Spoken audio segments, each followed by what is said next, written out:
Thank you very much. The second question is for Curtis. Curtis first. How do you plan on representing the University of Guelph at the provincial and federal levels, specifically within the Canadian Federation of Students?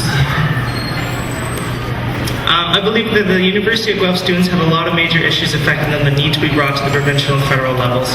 Our lobbying campaigns for lowering tuition, our access to resources to fight rising tuition definitely needs to be brought to the attention of the CFS. However, I've also noticed over the many years we've been paying dues to the CFS is that they have not provided what they had promised to provide. The CFS will readily admit on their website that their policies have failed in Ontario. They'll also, as we can see around us, Travel Cuts, which is a service provided by the CFS, is almost going out of business. They cannot afford the space they have because students are not using it. There are many policies and there's many services offered by the CFS that do not help students, and I think that we need to open up negotiations with other student unions at the federal and provincial level and hope to find representation that will be able to address all of our concerns equally. As well, though, I hope to initiate massive amounts of dialogue with many student organizations and many federal and national level unions, simply because we haven't pursued a lot of these individual negotiations before. We've relied too much on just complaining to the CFS. Let's have more dialogue with universities across Ontario and across Canada. Let's have some direct dialogue. Let's have direct dialogue with the politicians in our area. We're a massive group of concerned individuals who help put their politicians into power. Let's start addressing those politicians directly as University of Guelph students, as well as going through the federal and provincial level governments. Thank you. Same question, Romina? I'd like to say that although it's really crucial to get involved at the provincial and federal level, and it's obviously very important for us to get involved with the Canadian Federation of Students, we have to understand that the federal and provincial governments have a lot of pressures as well, and so only campaigning to reduce tuition fees may not always help us.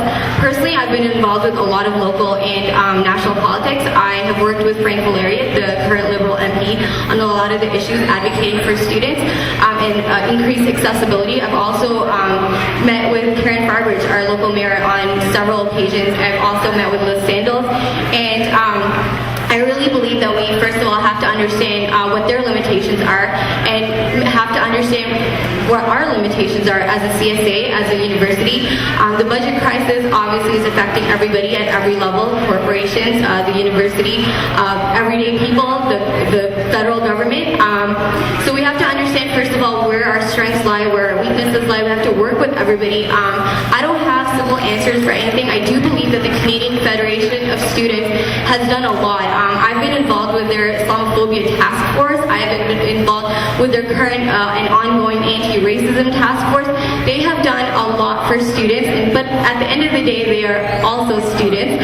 So students have to support students, and we have to figure out which campaigns work for us, which campaigns don't work for us, and it's okay. And what really matters is that connection and that support. And I think the CFS provides us with a lot of support, and I am willing to work with people at all levels within our university community, which I have been doing at several government levels when it comes to the Senate and the CSA board, and I hope to continue to do that.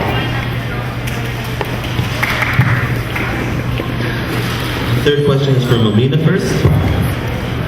Tuition has been one of the biggest concerns in the external portfolio, and the Drop Fees campaign has been created to fight that. What other initiatives will you take to make university financially accessible? I've actually come across a lot of students that have complained to me that although they're in dire need of funds and they probably come at the higher end of needing financial needs, the financial accessibility and assessment form that they need to fill, they actually don't get any money out of it, which I personally thought was really disturbing, because obviously if you are in need of money and your financial assessment form is not helping you do that, then you have to look into issues like that. I also feel that we need to use the fees that students pay to the CSA in better ways.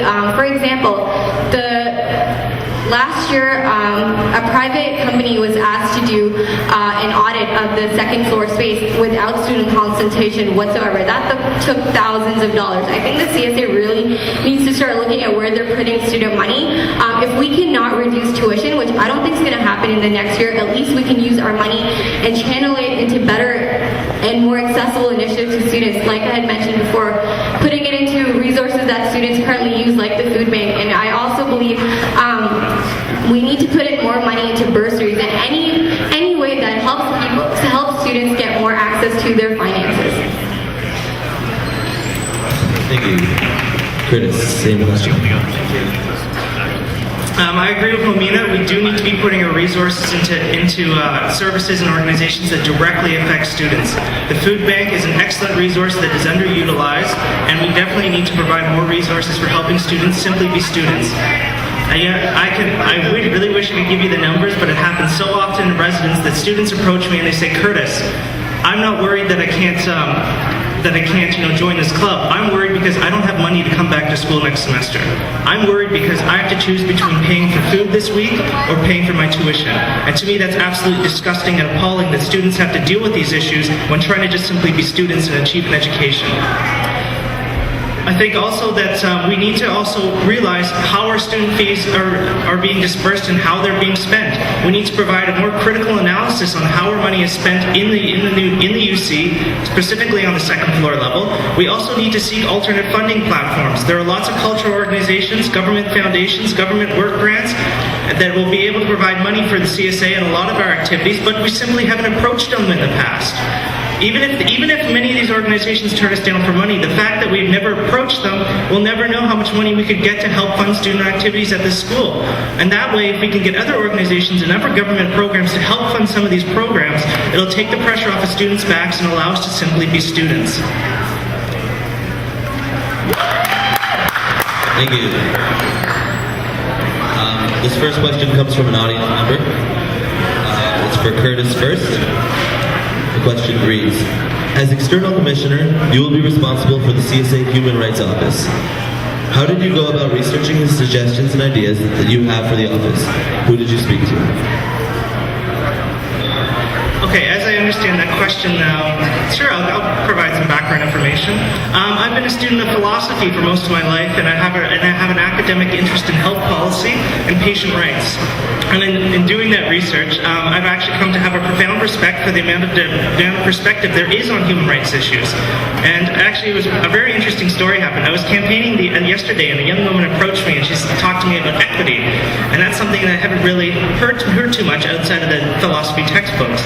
So we had this great 15-minute discussion, and then where we were talking about the issue of power dynamics in the human rights issues. And I just had such a great experience talking with students about these issues because we have a lot of expertise on this campus with students who have academic interest and students who have real-world interest in this. Again, most of my information I've had to come to develop this platform has come simply from discussions with students. Students have brought these issues up. Students have brought these issues up in residence, and students have brought these issues up simply because they're affecting them in more ways than we've ever understood. I hope to have a diverse portfolio in the Human Rights Office and to associate ourselves with a lot of the expertise we have on campus. And I hope. Thank you very much. And thank you very much for this question, guys. Have a good day. Momina? So I'd like to start by saying that I've been directly involved with the CSA's Human Rights Office, but also the campus Human Rights and Equity Office on several occasions. I'm usually the first one they approach when something goes wrong on campus. Basically, the number of years that I've been here, I've only ever been advocating on behalf of students' right. My entire time working with the Student Life offices in Chroma Initiative, I've worked with students from racialized backgrounds. Okay. And basically, I've helped raise funds for the Kashmiri earthquake, the tsunami when it took place, for Darfur, raising awareness about all the issues that happen globally, but also on our campus. And I think I'm obviously going to continue to do that because when it comes to racism, I have personally experienced it, and I know students that have experienced it, whether they live in residence, off campus, whether it's the student space, and I was the first and probably the only one. Okay, thanks.